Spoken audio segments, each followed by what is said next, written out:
Bienvenue sur le comptoir de l'IA du 25 mai du premier site d'information sur l'IA, à savoir ia-info.fr. Aujourd'hui, on observe un véritable point de bascule. Le monde technologique est en train de se restructurer, et ce, de manière extrêmement profonde. La tendance qui se dessine, avec une clarté presque troublante au fil de cette semaine charnière, c'est celle d'un écosystème qui s'oriente vers beaucoup moins d'interventions humaines et massivement plus de silicium.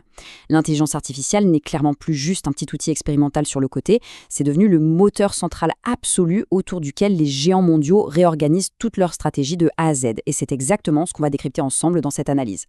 Au menu de ce décryptage, on va d'abord s'intéresser aux mouvements stratégiques des géants de la tech.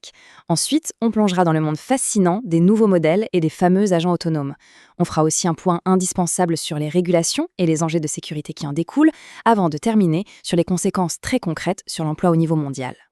Allez, on attaque tout de suite avec notre première partie, les géants technologiques en mouvement et l'avalanche d'annonces de cette semaine.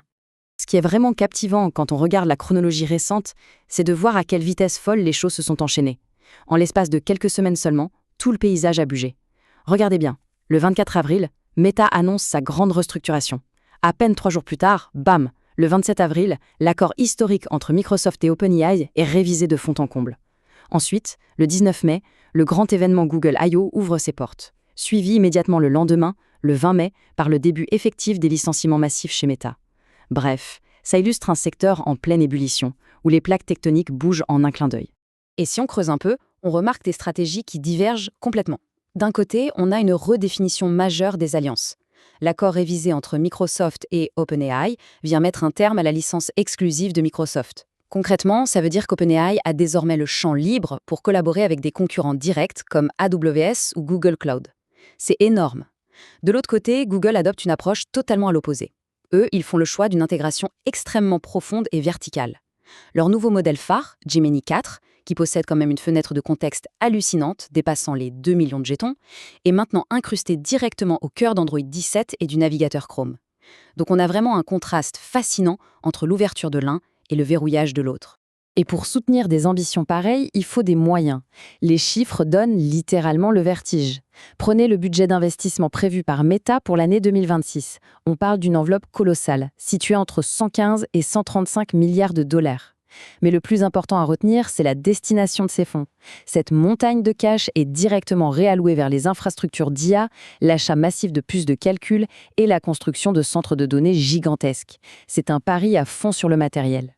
Seulement voilà, ce réalignement stratégique vers la machine a un coût humain immédiat. Chez Meta, cet effort financier massif se traduit par un impact de plein fouet sur l'emploi. Le chiffre fait mal. 14 000 postes sont affectés. Dans le détail, ça comprend 8 000 emplois purement et simplement supprimés dès la première vague du 20 mai, soit environ 10% de leurs effectifs mondiaux. Et à ça, il faut ajouter 6 000 postes vacants qui ont été annulés. En clair, les ressources humaines sont directement sacrifiées au profit de la puissance de calcul. Ce qui nous amène tout naturellement à notre deuxième partie, les nouveaux modèles, les agents autonomes et cette fameuse course effrénée à la performance. Alors là, on touche à l'une des informations les plus surprenantes de cette analyse. Si on s'attarde sur le classement LM-Arena d'avril 2026, on constate un bouleversement total de la hiérarchie. C'est un vrai tremblement de terre. Anthropic, avec ses modèles Claude et surtout la version Otus 4.7, écrase littéralement la concurrence. Il s'empare de la première place en excellant notamment sur la génération de texte et le code web. Pendant ce temps, Google affiche une très belle progression avec Gemini 4 sur la génération d'images, mais le choc absolu, c'est la dégringolade d'OpenAI. L'ancien leader incontesté se retrouve aujourd'hui relégué à la 9e place du classement général. Ils ne conservent leur domination que sur un petit segment de niche, la retouche d'image. Mais la vraie révolution, au-delà des modèles classiques qui répondent à nos requêtes, c'est l'émergence de ce qu'on appelle les systèmes agentiques. Faut bien comprendre qu'on ne parle plus de simples générateurs de texte. On parle d'agents IA capables d'agir de manière autonome. Ce sont des entités qui vont publier, débattre, évaluer et critiquer des travaux de recherche de façon totalement indépendante, sans qu'un humain n'ait besoin d'appuyer sur un bouton. C'est un changement de paradigme complet. Pour bien se figurer la chose, jetons un œil à Agent for Science. C'est une plateforme fondée par l'Université de Chicago et en ce moment même, il y a plus de 150 agents IA qui collaborent en temps réel. C'est ni plus ni moins qu'un réseau social réservé aux entités artificielles. Le plus impressionnant, c'est la vitesse d'exécution. Ces agents génèrent des hypothèses, les testent entre eux et en débattent à une vitesse qui dépasse de loin les capacités de n'importe quelle équipe de chercheurs humains. Le rythme même de la découverte scientifique est en train d'être accéléré par la machine. Et forcément, un basculement de ce genre, ça soulève une question éthique et philosophique monumentale.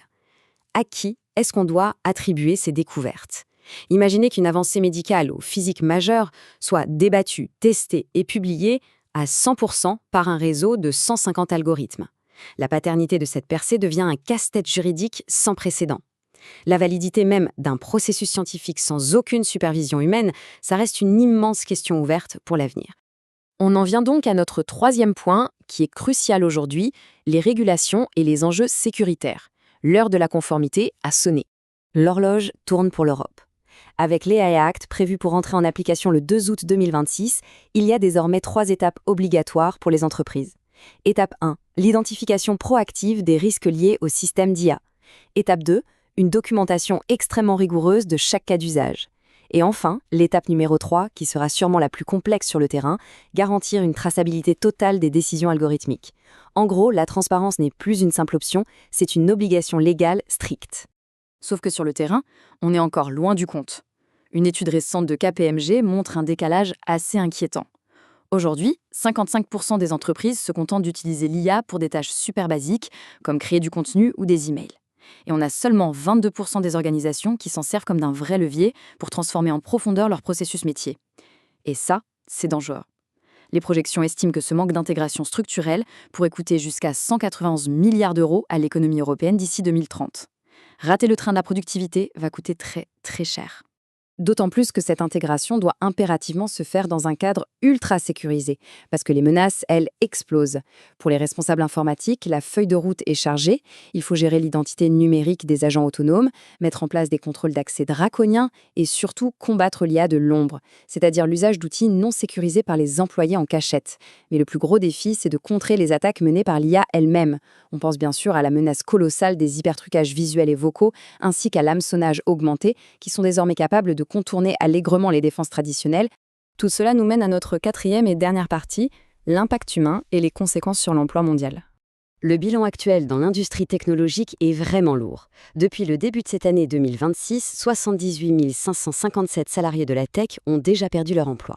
Et la statistique qu'il faut vraiment retenir des données qu'on a analysées, c'est que près de la moitié de ces suppressions de postes est directement liée aux gains de productivité fulgurants permis par l'automatisation. Des milliers de postes deviennent tout simplement obsolètes à mesure que les systèmes absorbent les tâches répétitives, voire analytiques. Et pour bien comprendre ce phénomène, il faut le mettre en perspective avec un autre chiffre, complètement astronomique celui-là, 650 milliards de dollars. C'est le montant total des investissements prévus pour 2026 par les 4 géants que sont Google, Meta, Amazon et Microsoft. Ce que l'analyse montre de façon limpide, c'est une vaste réorientation du capital. L'argent qui servait hier à payer la masse salariale sert aujourd'hui à acheter du silicium, de la puissance de calcul et de l'énergie pour alimenter ces mégastructures d'IA. D'ailleurs, cette accélération numérique forcée met en lumière à quel point nos écosystèmes sont fragiles. L'agence Imadia le résume parfaitement avec cette citation « Quand l'activité repose sur une page, on construit sur du sable ». C'est une excellente piqûre de rappel. Dépendre uniquement de plateformes tierces et d'algorithmes externes qui peuvent changer leurs règles du jour au lendemain, c'est un risque majeur pour n'importe quelle entreprise. C'est un véritable appel à maintenir sa propre souveraineté sur ses données et son contenu face à ces titans technologiques. Ce qui nous amène à une réflexion finale pour conclure cette analyse. Avec une telle réallocation de la valeur, du travail humain vers la machine, la question n'est vraiment plus de savoir si l'IA va changer le monde, la vraie question, c'est de savoir qui en tire véritablement profit à l'heure actuelle. Il va falloir observer de très près si nos systèmes de formation et d'éducation seront capables de se réinventer assez vite pour amortir ce choc industriel absolument sans précédent. Et pour continuer de suivre ces évolutions majeures, retrouvez toute l'actualité autour de l'intelligence artificielle sur le portail ia-info.fr.